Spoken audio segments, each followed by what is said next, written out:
एक समय की बात है। 7 महासागरों, 7 राजधानियों और अनगिनत तारों से परे था एक अनोखा राज्य, तारालोक। तारालोक की रानी थी राजकुमारी नोरा। चमकते हुए केश, आंखों में ब्रह्मांड की झलक और दिल में सादगी की गहराई। वो बाकी राजकुमारियों से अलग थी। उसे ना श्रृंगार पसंद था, ना दरबार की चकाचौंध। उसे पसंद थे सितारे, आकाश और वो रहस्यमयी आवाज जो हर रात उसे दूर से बुलाती थी। एक रात जब पूरा महल सो रहा था, नोरा महल की छत पर बैठी थी।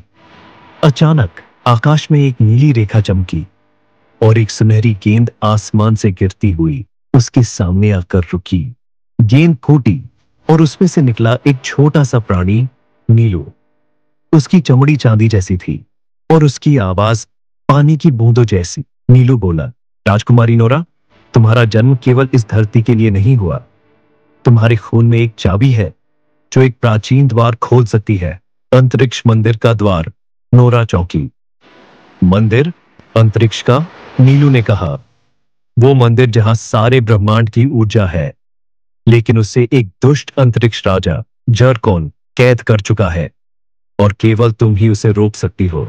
नोरा ने बिना एक पल गंवाए फैसला किया। अगली ही रात नीलू ने उसे अपनी नीली रथनुमा अंतरिक्ष नाव पर बिठाया।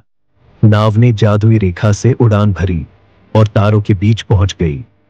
उन्होंने क्षण के छल्लों को पार किया, उल्का वर्षा के नीचे से गुजरे और अंत में पहुंचे काले ग्रह पर।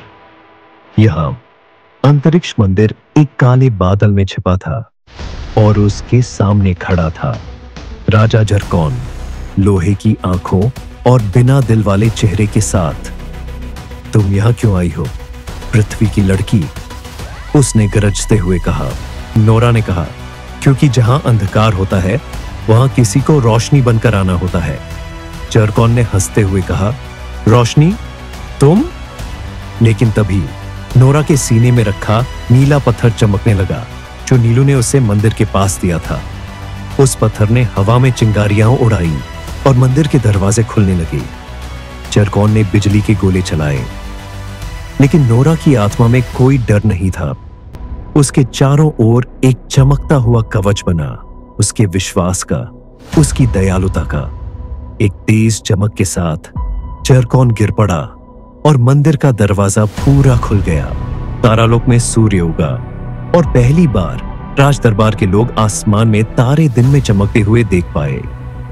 राजकुमारी नोरा लौट कर आई, पर अब वो सिर्फ एक राजकुमारी नहीं थी, वो थी अंतरिक्ष रक्षक। उसके राज्य में बच्चों को सितारे देखने की आजादी थी, बूढ़ों को अपनी कहानियां सुनाने की खुशी थी और हर किसी को ये विश्वास कि जब भी अंधकार बढ़ेगा, कहीं ना कहीं कोई नोरा जरूर पैदा होगी।